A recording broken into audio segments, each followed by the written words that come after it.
Hi, I'm Daniel with eTrailer, and today we're going to take a look at and I'm going to show you how to install the CURT Trailer Hitch on our 2026 Chevy Equinox.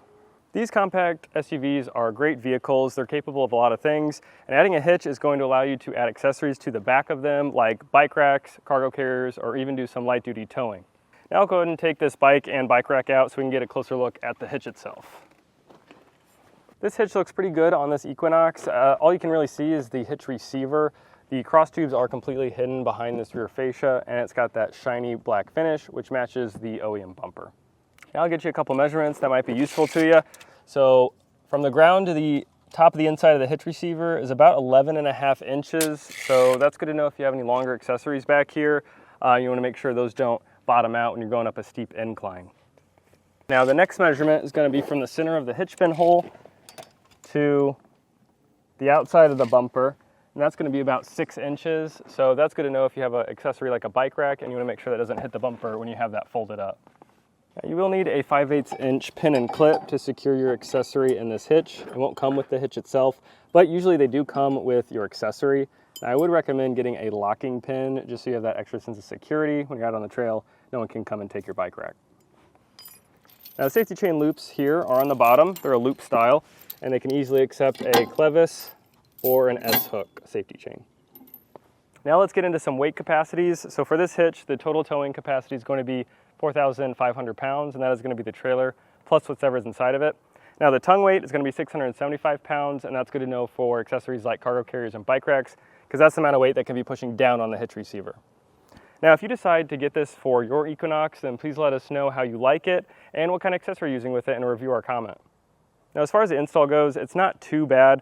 It's really just a bolt-on application. You're fishing some wires, and if you don't have the time or tools to do it yourself, then please feel free to check out our dealer locator, and we can find a professional in your area to get this installed for you. Now, if you're looking to do it yourself, follow along, and I'll walk you through it. First off, we're going to remove these two fasteners on the lower fascia. I got a T15 Torx bit. I'm going to get these both removed. Then we'll have to take our exhaust down for some extra room, but before we do that, we're going to want to get a strap secured somewhere on there. I'm going to get this tightened up, so when we do take the exhaust, this will support the weight of it.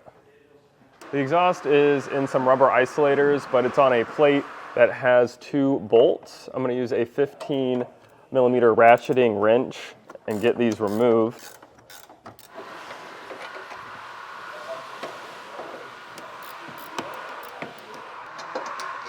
And once you get both of these out, I'll get the other 2 on the other side removed, and this piece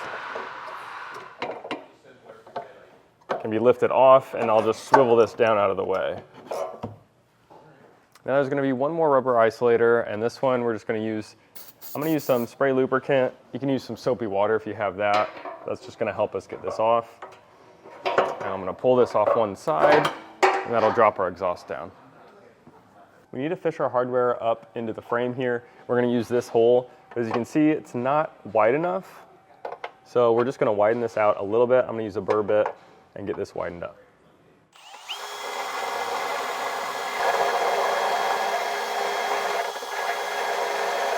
And I just made it wide enough just so our spacer and our bolt head could fit in. Now I'm going to take some spray paint and spray some of these edges. This will help prevent it rusting in the future. Now we can fish our hardware into our frame. I'm going to start with the frontmost hole here. I'm going to take the coil end of our fish wire that comes in our kit and get this poked down through the hole that we enlarged. Now I'll take our carriage bolt, put it through our spacer, and get this threaded on.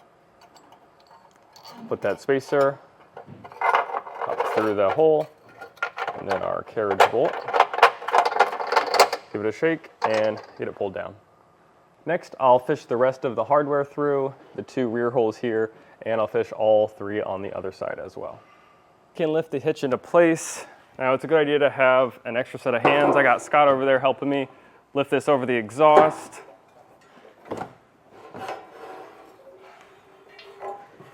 Can be a tight fit.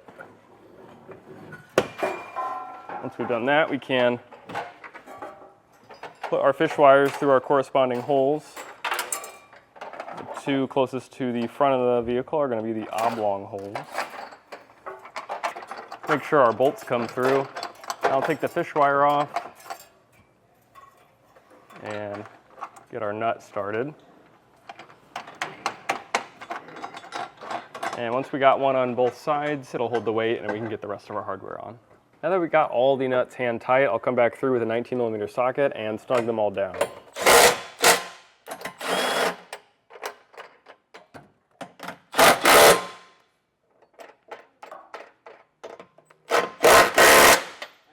Torque these down to the specs in the instructions. And if you don't have a torque wrench at home, you can usually rent one from your local auto parts store, or you can pick one up from us at eTrailer.